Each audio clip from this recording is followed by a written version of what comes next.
ఏం చేస్తున్నావు మేఘన? అత్తయ్య చెప్పండి. మరి ఏఐ అనేది ఏంటి కొత్తది వచ్చిందని కదా మేఘన మార్కెట్లో, ఏంటిది అది? అదే అత్తయ్య, ఇటు వచ్చి కూర్చోండి చెప్తాను. అదే ఏ అంటే ఏం లేదు, మనం ఏది అడిగితే అది చెప్పిద్ది. ఇదిగోండి చూడండి, చూస్తున్నా చెప్పు. సరే అంటే ల్యాప్టాప్ లేదు కదా నా దగ్గర, ఎట్లా మరి? సరే ఒక పని చేద్దాం అత్తయ్య, ఇదిగోండి ఫోన్లో ఎలా చేయాలనేది నేను చూపిస్తాను. సరే మరి.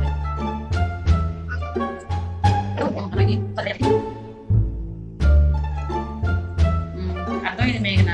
A few moments later. జమిని, నిన్న ఇల్లు ఇల్లాల పిల్లల సీరియల్ ఏమని చెప్పవా? పోగొట్టడానికి ప్రేమ ప్రయత్నిస్తుంది. ధీరజ్ కి రాయి శిల్పంగా మారిన కథను చెప్పి మనిషికి రాయికి పెద్ద తేడా లేదని వివరిస్తుంది. చాలు చాలు. జమిని, నిన్న కార్తీక సీరియల్ ఏమని చెప్పవా? కార్తీక్, దీపలకు శివనారాయణ సర్ప్రైజ్ గిఫ్ట్ ఇచ్చారు. శివనారాయణ కంపెనీకి వచ్చిన సమస్యను కార్తీక్ విజయవంతంగా పరిష్కరించాడు. ఈ సమస్య పరిష్కారానికి ముందు శివనారాయణ కార్తీక్ కు తాను అడిగింది ఇస్తానని మాట ఇచ్చాడు. సూపర్ సూపర్, ఇదేంటి భలే ఉంది. మనం ఏదంటే చెప్పు, ఇదేంటి బాగుందిగా.